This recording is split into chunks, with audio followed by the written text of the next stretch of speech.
देश भर में यूसीसी लागू करने को लेकर एक वर्ग इसके पक्ष में खड़ा है तो वहीं दूसरी ओर मुसलमानों का एक बड़ा वर्ग इसके विरोध में खड़ा है। मजेदार बात तो यह है कि यह लोग यूसीसी का विरोध तो कर रहे हैं, परंतु जब हमने कुछ मुस्लिम युवाओं से चर्चा की तो उन्होंने यूसीसी का विरोध तो किया, परंतु इसके बारे में जानकारी होने से इनकार भी किया है। वहीं हमने जामा मस्जिद राव के इमाम मोहम्मद जावेद साहब से चर्चा की तो उन्होंने भी यूसीसी का विरोध तो किया, परंतु कानून के विषय में पूरी जानकारी होने से इनकार कर दिया।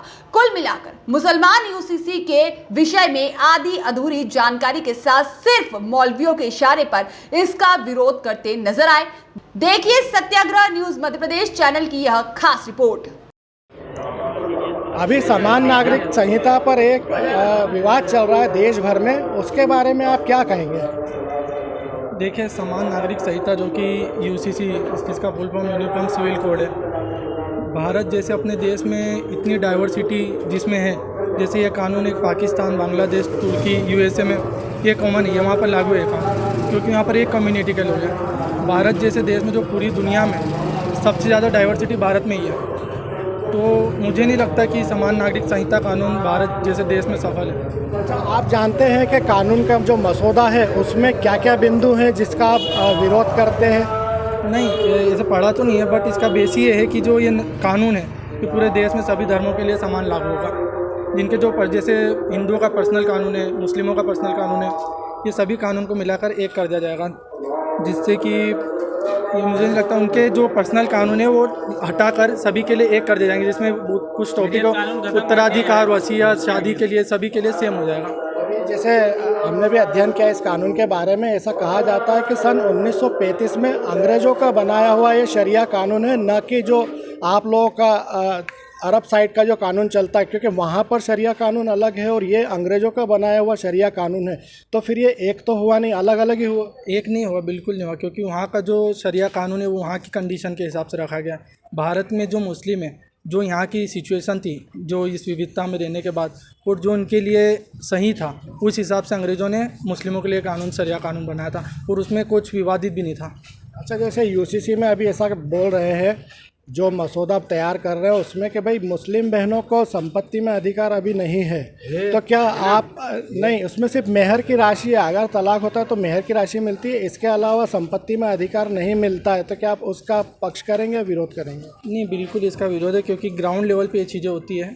अगर देखा जाए मुस्लिम लॉ में या हदीस में देखा जाए तो ऐसा कुछ नहीं है, मतलब बराबर अधिकार देने का है। अभी मुस्लिम पर्सनल लॉ बोर्ड ने एक QR कोड जारी करा है जिसमें सिर्फ विरोध करने के लिए कहा गया है, तो आप बगैर सोचे समझे उसका विरोध करेंगे या पहले कानून को समझेंगे उसके बाद पक्ष में या विरोध में जाएंगे? बिल्कुल, पहले कानून को पूरा पढ़ेंगे, उसके बिंदुओं को समझेंगे, और उसमें कुछ अगर ऐसा लगता है कि सच में कुछ विरोध हो रहा है कानून से, मतलब हो रहा है, तभी उसका विरोध किया जाएगा, नहीं तो कुछ नहीं। आपका नाम असद खान। आप बता रहे थे कुछ? जी बताएं, आप कानून का विरोध कर रहे हैं या पक्ष में? क्या सर, उस कानून को हम पूरा समझेंगे पहले, उसके बाद ही उसका विरोध है या नहीं विरोध है ना, तब बता पाएंगे। अभी जैसे मुस्लिम पर्सनल लॉ बोर्ड ने जो QR कोड जारी करा है, तो आप क्या उसको सही मानते हैं? नहीं, हमारी नॉलेज में नहीं है अभी वो, नहीं। और कोई बात करें? करो ना। जी, आप बताएं। हाँ, अभी उसको समझ ही नहीं पाए कि सिविल कोड क्या होगा, उसको समझेंगे और उसके फिर फैसला लेंगे। और अभी हम पर्सनल लॉ जो बोर्ड ने जो फैसले लिए उसको हम नहीं मानते, उसको नहीं मानते। आप बता रहे थे? अभी जो कानून आने दीजिए, फिर उस पर हम समझेंगे। जो हमारे आला अधिकारी, जो हमारे कौम के जो प्रमुख है, जो हमारे इमाम साहब है, जो शहर काजी है, वो जो फैसला लेंगे हम उनके पीछे खड़े हैं। जो मुस्लिम पर्सनल लॉ बोर्ड ने भी QR कोड जारी करा है जिस पे विरोध करने के लिए उन्होंने फतवा जारी करा है, उसके बारे में आप क्या कहेंगे? इसके बारे में हमें कोई नॉलेज नहीं, कोई जानकारी नहीं है, और हमारे पास अभी तक कोई QR कोड आया भी नहीं। हो सकता है ये कुछ गलत बात हो। साहिल मंसूरी राव।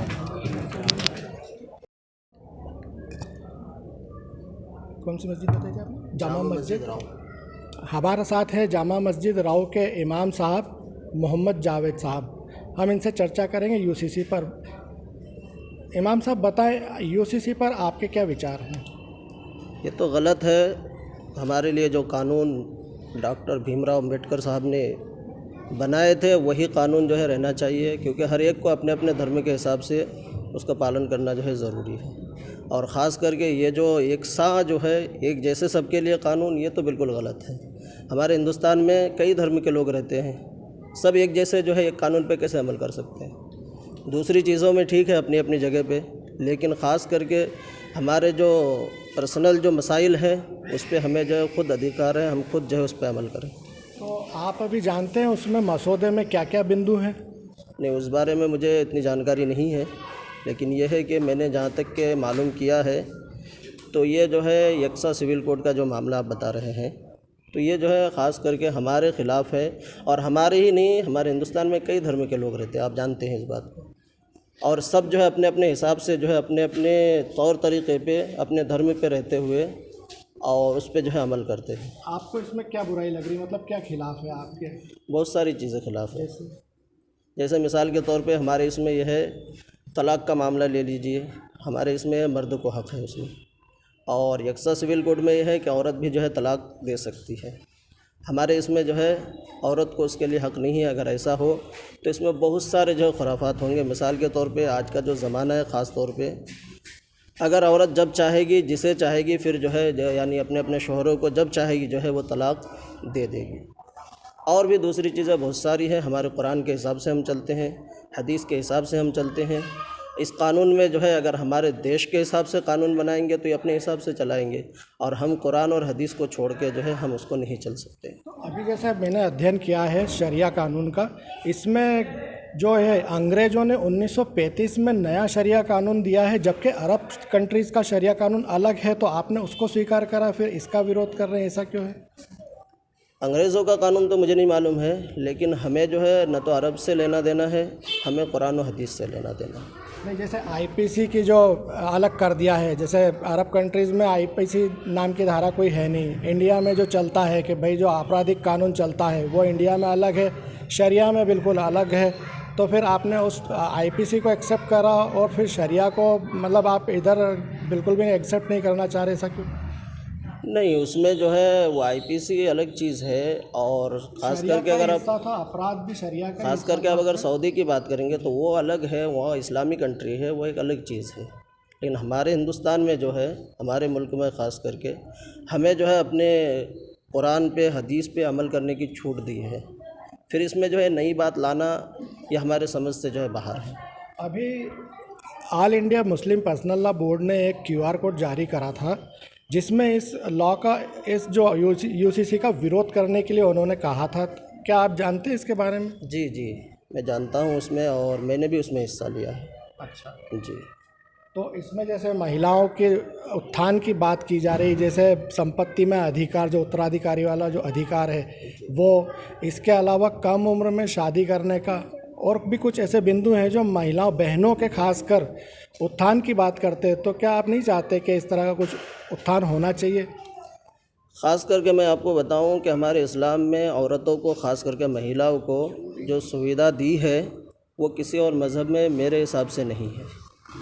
आप बोल रहे छूट नहीं, जो भाषा खड़ा है आप बोल रहे छूट बस में कुछ नहीं, वो है हमारे सब कुछ।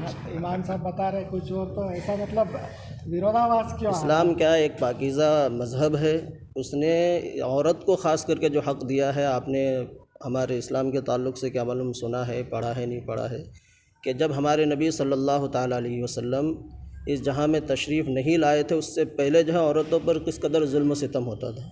क्या मालूम आपको मालूम हो, नहीं हो। खैर, आपको जो है मैं ये बताना चाहूँगा कि उस टाइम पे जो है यानी हमारे नबी से पहले जो है औरतों को बाज़ारों में बेचा जाता था। लेकिन हमारे सरकार मोहम्मद मुस्तफ़ा सल्लल्लाहु ताला अलैहि वसल्लम जब इस जहाँ में तशरीफ़ लाए, और फिर उसके बाद औरतों को हक़ ये दिया कि औरत जो है अपने घर की ज़ीनत है। और ख़ास करके बेटियों के ताल्लुक़ से हमारे नबी ने फरमाया है कि जिसके घर में जो है एक बेटी हो, उसकी जो है वो अच्छे से परवरिश करे, पढ़ा लिखाए, और उसके बाद उसकी शादी कर दे, तो उसके लिए जैसा हमारे नबी ने फरमाया जन्नत है।